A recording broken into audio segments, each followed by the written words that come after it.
श्रीमन्नारायण नारायण हरि हरि। नमस्कार, भक्ति भजन चैनल में आपका स्वागत है।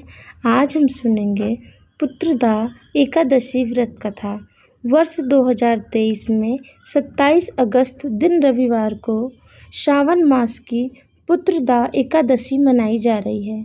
इस बार पुरुषोत्तम मास होने के कारण यह एकादशी द्वितीय श्रावण महीने के शुक्ल पक्ष की मनाई जा रही है। वैसे तो वर्ष में हर मास में 2 एकादशी तिथि पड़ती है, एक शुक्ल और दूसरी कृष्ण पक्ष में। इस बार अधिक मास होने के कारण कुल 24 की जगह 26 एकादशी मनाई जाएगी। इसे पवित्रा एकादशी के नाम से भी जाना जाता है। यह एकादशी तेजस्वी संतान और वाजपेयी यज्ञ का फल देने वाली मानी गई है। आइए अब हम कथा सुनते हैं। इस एकादशी की कथा के अनुसार द्वापर युग के आरंभ में महिष्मति नाम की एक नगरी थी, जिसमें अहिजीत नाम का एक राजा राज्य करता था। लेकिन पुत्रहीन होने के कारण राजा को राज्य सुख नहीं लगता था। उसका मानना था कि जिसके संतान न हो उसके लिए यह लोक और परलोक दोनों ही दुखदायी होते हैं। पुत्र सुख की प्राप्ति के लिए राजा ने अनेक उपाय किए, परंतु राजा को पुत्र की प्राप्ति नहीं हुई।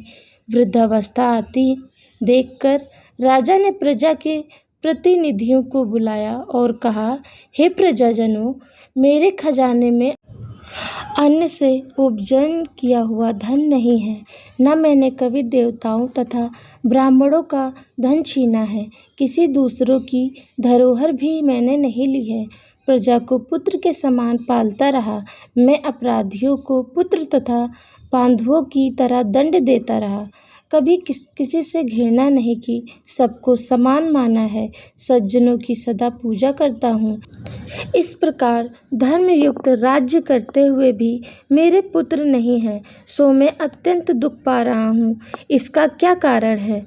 राजा महिजीत की इस बात को विचारने के लिए मंत्री तथा प्रजा के प्रतिनिधि वन को गए। वहाँ बड़े बड़े ऋषि मुनियों के दर्शन किए। राजा की उत्तम कामना की पूर्ति के लिए किसी श्रेष्ठ तपस्वी मुनि को देखते फिरते रहे।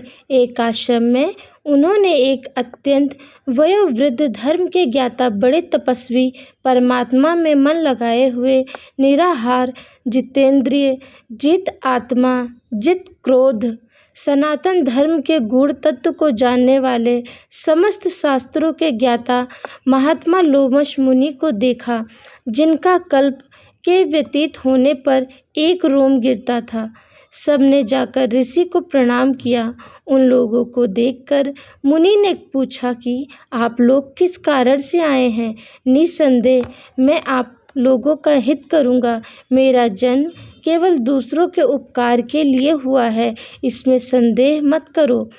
लोमश ऋषि के ऐसे वचन सुनकर सब लोग बोले, हे महर्षि, आप हमारी बात जानने में ब्रह्म से भी अधिक समर्थ हैं, अतः आप हमारे इस संदेह को दूर कीजिए।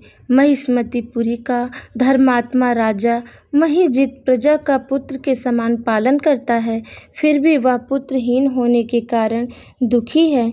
उन लोगों के आगे कहा कि हम लोग उसकी प्रजा हैं, अतः उसके दुख से हम भी दुखी हैं। आपके दर्शन से हमें पूर्ण विश्वास है कि हमारा यह संकट अवश्य दूर हो जाएगा, क्योंकि महान पुरुषों के दर्शन मात्र से अनेक कष्ट दूर हो जाते हैं। अब आप कृपा करके राजा के पुत्र होने का उपाय बतलाएं। यह वार्ता सुनकर ऋषि ने थोड़ी देर के लिए नेत्र बंद किया और राजा के पूर्व जन्म का वृत्तांत जानकर कहने लगे कि यह राजा पूर्व जन्म में एक निर्धन वैश्य था। निर्धन होने के कारण इसने कई बुरे कर्म किए। यह एक गांव से दूसरे गांव व्यापार करने जाया करता था। एक समय ज्येष्ठ मास के शुक्ल पक्ष की द्वादशी के दिन मध्य के समय वह, जबकि 2 दिन से भूखा प्यासा था, एक जलाशय पर जल पीने गया। उसी स्थान पर एक तत्काल की ब्याही हुई प्यासी गौ जल पी रही थी।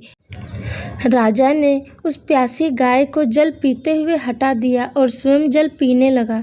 इसीलिए राजा को यह दुख सहना पड़ा। एकादशी के दिन भूखा रहने से वह राजा हुआ और प्यासी गौ को जल पीते हुए हटाने के कारण पुत्र वियोग का दुख सहना पड़ रहा है। ऐसा सुनकर सब लोग कहने लगे कि हे ऋषि, शास्त्रों में पापों का प्रायश्चित भी लिखा है, अतः जिस प्रकार राजा का यह पाप नष्ट हो जाए, आप ऐसा उपाय बतलाएं। लोमश मुनि कहने लगे कि श्रावण शुक्ल पक्ष की एकादशी को, जिसे पुत्रदा एकादशी भी कहते हैं, तुम सब लोग व्रत करो और रात्रि को जागरण करो। इससे राजा का यह पूर्व जन्म का पाप अवश्य नष्ट हो जाएगा, साथ ही राजा को पुत्र की अवश्य प्राप्ति होगी। लोमश ऋषि के ऐसे वचन सुनकर मंत्रियों सहित सारी प्रजा नगर को वापस लौट आई और जब श्रावण शुक्ल एकादशी आई तो ऋषि की आज्ञा अनुसार सबने पुत्रदा एकादशी का व्रत और जागरण किया, जिसके पश्चात द्वादशी के दिन इसके पुण्य का फल राजा को दे दिया गया। उस पुण्य के प्रभाव से रानी ने गर्भ धारण किया और प्रसव काल समाप्त होने पर उसके एक बड़ा तेजस्वी पुत्र उत्पन्न हुआ। इसीलिए इस श्रवण शुक्ल एकादशी का नाम पुत्रदा पड़ा। अतः संतान सुख की इच्छा हासिल करने वाले इस व्रत को अवश्य करें। इस व्रत को पढ़ने का तथा इसके महात्म को सुनने से मनुष्य सब पापों से मुक्त हो जाता है और इस लोक में संतान सुख भोग कर परलोक में स्वर्ग को प्राप्त होता है। इसके सुनने मात्र से ही वाजपेय यज्ञ का फल मिलता है। ऐसी इस श्रावण मास की एकादशी की पावन महिमा है। बोलो श्री हरि विष्णु भगवान की जय।